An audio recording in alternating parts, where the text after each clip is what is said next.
श्री सद्गुरुदेवाय परम ब्रह्म नमो नमः। जय गुरुदेव।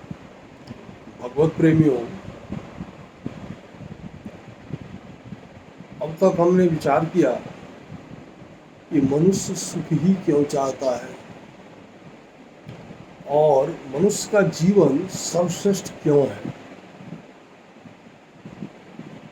हमने यह भी विचार किया था कि जनसाधारण को अर्ध सुषुप्त विवेक को जागृत करना होगा, तभी प्रभुमय हो पाएगा। इतनी चर्चा हम लोगों ने की थी। अब आगे चलें। इस अर्ध सुषुप्त विवेक को जगाया कैसे जाएगा। देखिए, यह शरीर अर्थात स्थूल और सूक्ष्म दोनों ही शरीर का निर्माण सप्त धातु, पंच तत्व, पंच प्राण, पंच ज्ञानेंद्रियां और 9 द्वारों के द्वारा निर्मित है।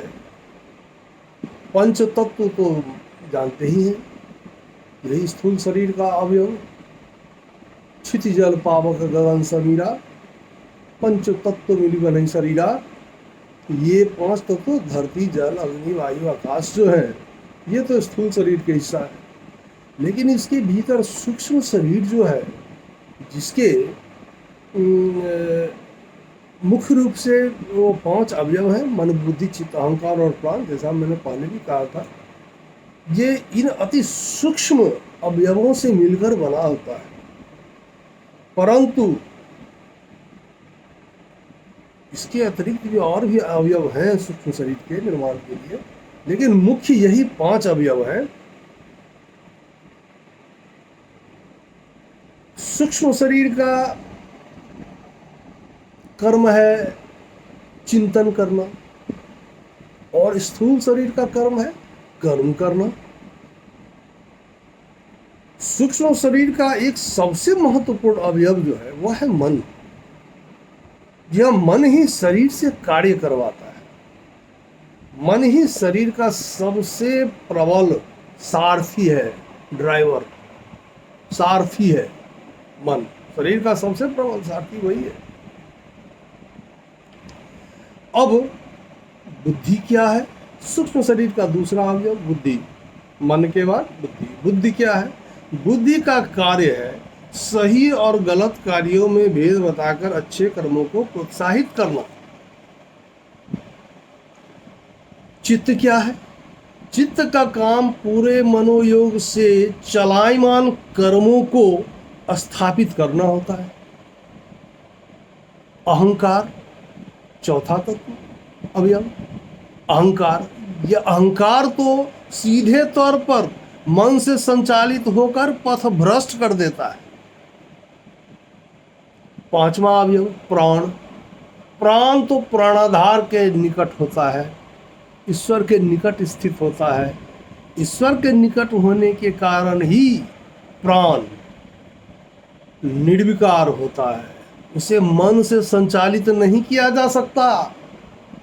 वो मन करे या ना करे, प्राण का संचरण होता ही रहता है।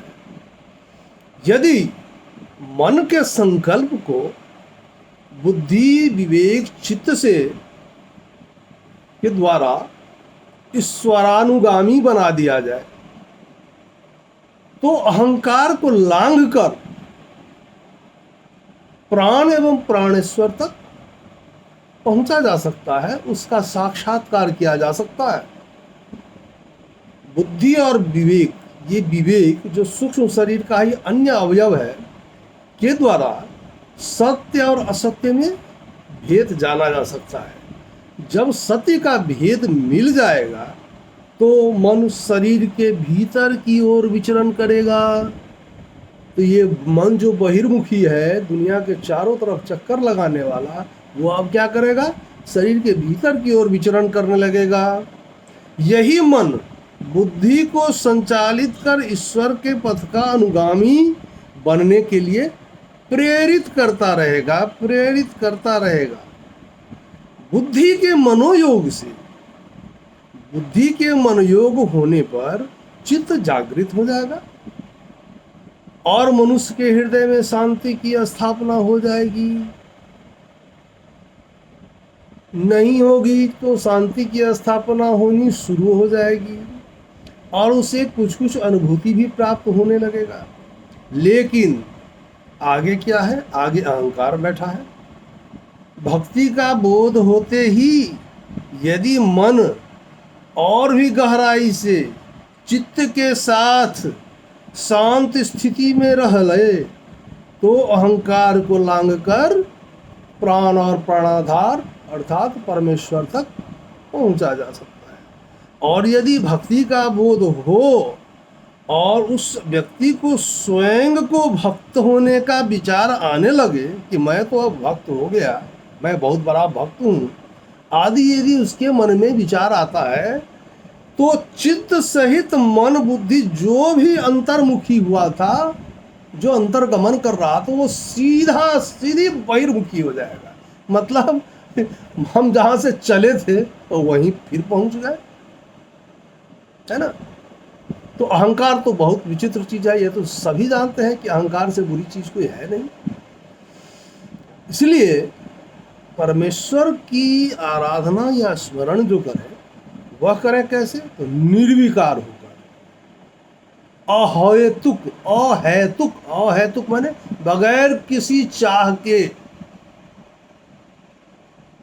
बगैर किसी चाह के उसका सतत स्मरण करो। एक बहुत ही महत्वपूर्ण प्रश्न है कि जिसकी हमें भक्ति करनी है वो वस्तु है कैसा?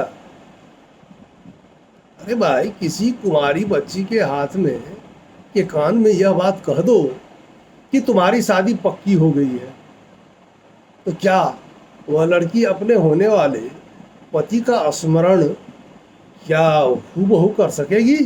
नहीं। क्यों? क्योंकि उसने उसको देखा ही नहीं। हाँ, यदि उस बच्ची को उसके होने वाले वर का, पति का तस्वीर दे दिया जाए, हाँ, वह जरूर स्मरण करना शुरू कर देगी कि मेरा होने वाला पति ऐसा होगा, ऐसा होगा, वैसा होगा। लेकिन जब तक उसे उसकी छवि का ज्ञान ही नहीं होगा तो वो स्मरण करेगा किसकी?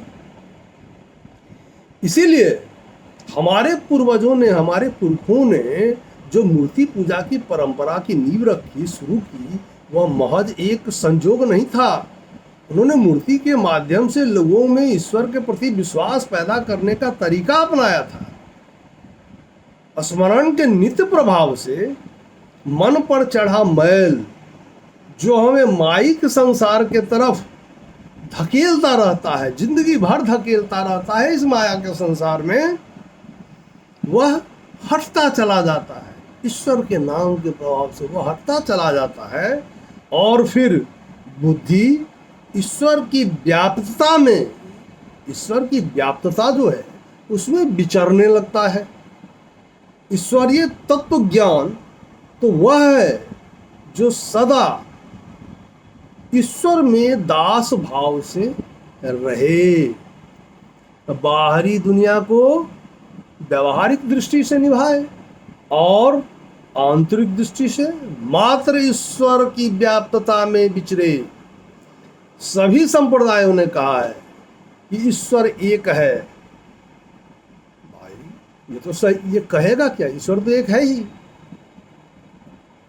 भगवान की कृपा तो सब पर समान है। ऐसा नहीं है कि किसी व्यक्ति या जीव पर या विशेष किसी जीव पर, जीव विशेष पर उनकी विशेष कृपा और दया होती हो, ऐसा नहीं है। वह तो समदर्शी है, उसके नज़र में तो सभी समान है, वो समदर्शी है। इस पर सूरदास जी ने एक भजन लिखा, वो समय अभाव के कारण मैं नहीं गा रहा हूँ या बता रहा हूँ, लेकिन उन्होंने एक शब्द प्रभु के लिए लिखा, वो था समदर्शी। समदर्शी माने समान रूप से देखने वाला, दर्शन करने वाला। तो भगवान के नज़र में कोई अच्छा बुरा, पापी पुण्यात्मा नहीं है, वो सबके लिए समान है और उसकी दया सब पर समान है। लेकिन व्यक्ति चाहे जैसा भी हो, एक बार ईश्वर के चरणों में समर्पण कर दे तो देखो क्या होता है। समर्पण कर कर देखो तो सही। अरे भक्ति, समर्पण जो है, भक्ति लोगों के आत्म कल्याण मार्ग का सबसे बड़ा सहायक है। उसके लिए समर्पण तो आवश्यक है। वीडियो के माध्यम से 15 मिनट के भीतर इस अखंड नाम को प्रेषित करना, प्रचार प्रसार करना संभव नहीं है। इसलिए वीडियो को नियमित देखें, एक एक वीडियो को बार बार देखें और विचार करें, मनन करें और ईश्वरानुरागी होने की चेष्टा करें। इसके साथ ही विराम देता हूँ, लेकिन एक सभी भगवत प्रेमियों से आग्रह करता हूँ कि आपको यदि यह बात सुनने में तर्कसंगत और अच्छी लगती हो तो इसका अपने स्तर से भी प्रचार प्रसार करें और इस वीडियो को लाइक करें, शेयर करें, सब्सक्राइब करें और बेल आइकन की घंटी को दबा दें। धन्यवाद। सभी भगवत प्रेमियों को मेरा प्रणाम।